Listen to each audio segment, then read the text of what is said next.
शेतकरी मित्रो, जय एससीटी वैदिक. संतोष मांढरे यांनी प्रश्न विचारलाय की पॉली हाऊस मध्ये एससीटी वैदिक जर वापर जर केला तर माती किती दिवसांनी चांगली होईल, सेंद्रिय कर्ब किती वाढेल, एससीटी वैदिकचे बेसल डोस त्यासाठी किती राखावे लागतील. पॉली हाऊस म्हणजे प्रोटेक्टिव्ह फार्मिंग, ज्याच्यामध्ये बंदिस्त वातावरणामध्ये कार्बन डायऑक्साईड मेंटेन केला जातो, जो प्रकाश संश्लेषण क्रियेसाठी गरजेचा असतो.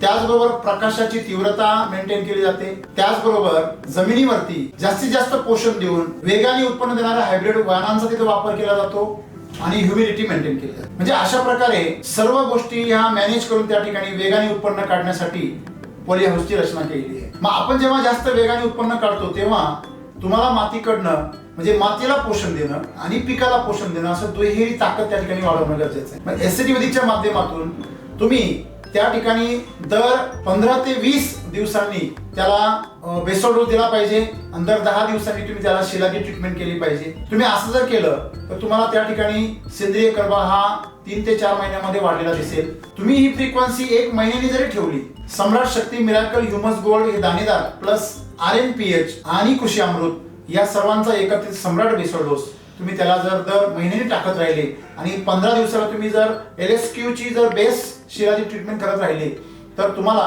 पाण्यामधून अमृत जलचं संस्करित पाणी वापरायचं आहे. आणि अशा पद्धतीने तुम्ही जर याची फ्रिक्वेन्सी लावून धरली, तुम्हाला ते माती कधीही बदलावी लागणार नाही.